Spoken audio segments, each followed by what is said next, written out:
once something becomes common, it's comfortable and natural, normal to just feel like it's always been that way. But that is not the case.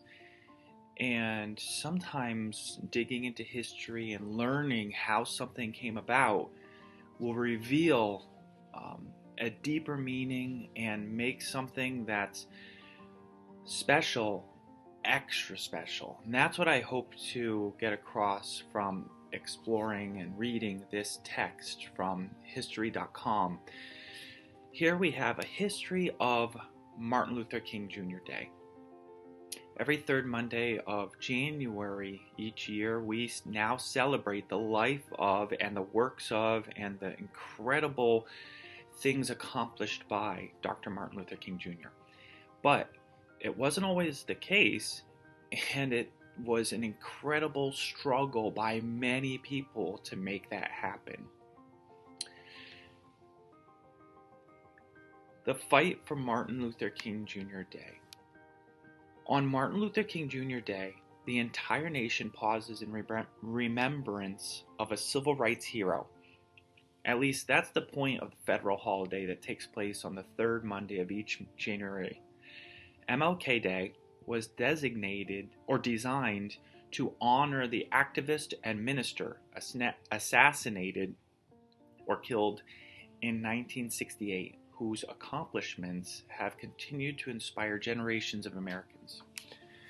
But though the holiday now graces the United States' federal calendar and affects countless offices, schools, businesses, and other public and private spaces, it wasn't always observed.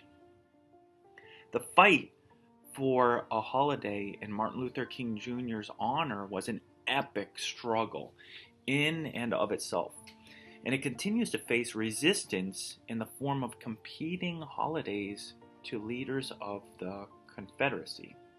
This was actually news to me, and I got a lot out of reading this article. That's why I wanted to share it with you. And what this text is talking about or referencing is the southern states had broken away from the United States during the time of the Civil War, which was a war between the northern states and southern states of the United States about slavery, and it resulted in abolishing slavery, ending slavery, or making it illegal. Although slavery was made illegal, looking down on and treating people badly based on the color of their skin was unfortunately not against the law. This is what Martin Luther King Jr. fought against: hate, treating people badly. And that's what his movement, the civil rights movement, was all about. Trying to end that, trying to curb that practice in America. So believe it or not, leaders of this thinking are celebrated, their birthdays are celebrated on the same day, at the same time as Martin Luther King Jr.'s. In other words, it's almost like hate competing against love or acceptance. King was the first modern private citizen to be honored with a federal holiday, and for many familiar with his nonviolent leadership of the civil rights movement, it made sense to celebrate him.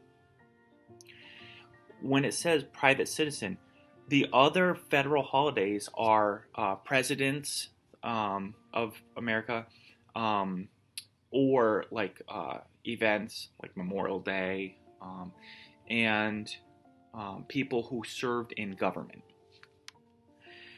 But for others, the suggestion that King, a black minister who was vilified during his life and gunned down when he was just 39 years old, deserved a holiday was nothing short of incendiary. And that means starting a fire. So trying to pass this legislation and make Dr. Martin Luther King Jr.'s life a holiday was controversial. The first push for a holiday honoring King took place just 4 days after his assassination, the day he died. John Conyers, then a Democratic congressman from Michigan, took the floor of Congress to insist on a federal holiday in King's honor. However, the request fell on deaf ears. What's that mean? It means that the words or message being communicated seemed to go to or be in front of people who couldn't even hear him at all. Like, they couldn't hear him. Obviously, they could hear him. They were congressmen, but it was as if they couldn't hear. It's figurative language. One of the few black people in Congress, Conyers had been an active member of the civil rights movement for years. He had visited Selma, Alabama, in support of King and the 1965 Freedom Day, one of the several mass voter registration events in which large numbers of African Americans attempted to register to vote, despite local defiance and armed intimidation. Local defiance and armed intimidation means that people gathered and worked at trying to prohibit African Americans from registering to vote. They were trying to keep black Americans, from getting themselves prepared to vote. You have to register in order to vote. And basically trying to steal the right of voting from them by not allowing them to. Armed intimidation would mean like actual weaponry to scare them away from registering. When his first bill failed, Conyers was undaunted. That means he wasn't stopped. He didn't think, okay, well, never mind. Conyers would persist year after year, Congress after Congress, in introducing the same bill again and again, gathering co-sponsors along the way. Co-sponsors would be people who would align with Conyers in trying to push this bill, like they would sign their name to it and help move it along. Until his persistence finally paid off, writes historian Don Wolfensberger. He enlisted the help of Congressional Black Caucus, of which he was a founding member.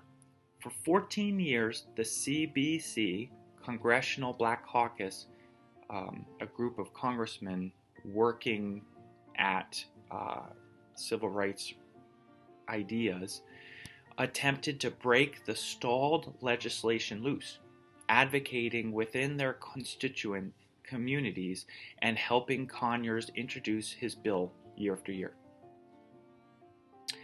Every single attempt failed, even after the bill was brought to the floor to debate. So they got it in there to argue, and it just wasn't being passed. Here's a photograph, a historical photograph of a march down Pennsylvania Avenue, very famous street in Washington, D.C., publicly campaigning for Martin Luther King Jr.'s birthday to be made a national holiday in the United States, January 15th, 1981. So this was on Dr. Martin Luther King Jr.'s birthday in 1981. The tide finally turned in the early 1980s. By then, the CBC had collected 6 million signatures in support of a federal holiday in honor of King. Stevie Wonder had written a hit song, Happy Birthday, about King, which drove an upswell of public support for the holiday. And in 1983, as civil rights movement veterans gathered in Washington to commemorate the 20th anniversary of the March on Washington, King's seminal or most important I Have a Dream speech, and the 15th anniversary of his murder, something shook loose. When the legislation once again made it to the floor, it was filibustered by Jesse Helms, the Republican senator from North Carolina. Filibustering is a really wild verb. It means that Jesse Helms got up and spoke and kept speaking, not allowing the vote, like Congress, to actually vote on the legislation, the law, and make it law. So he basically just prevented the vote. As Helms pressed to introduce FBI smear material on King,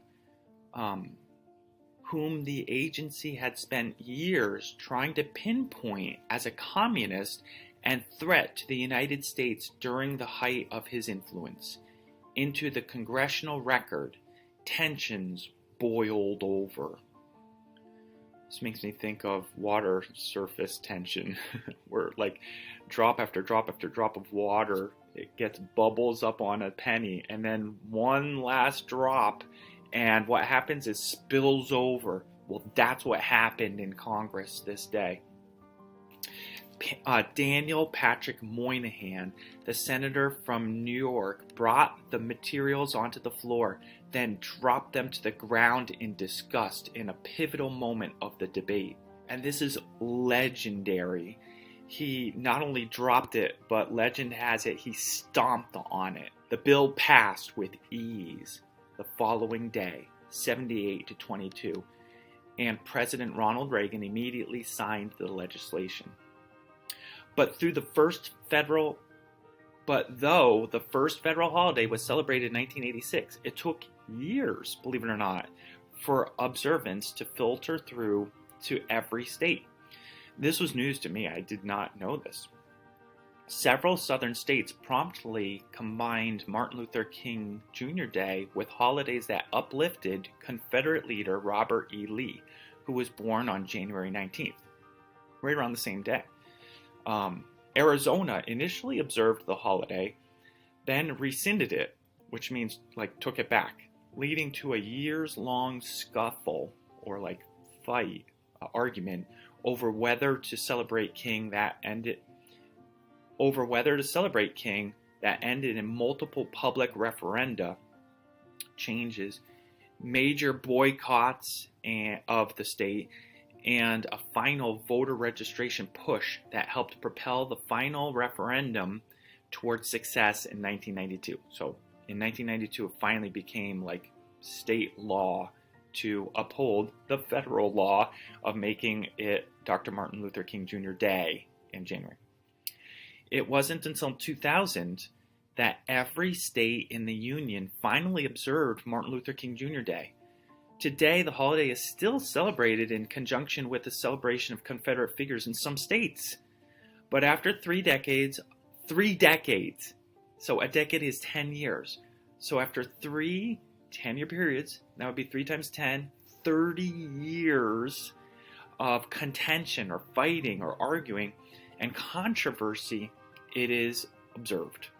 So as you can see, the incredibly important day of Dr. Martin Luther King Jr. Day, MLK Day, celebrating this incredibly important, influential person from the civil rights era, this historical figure, hasn't always been celebrated the third Monday of every January.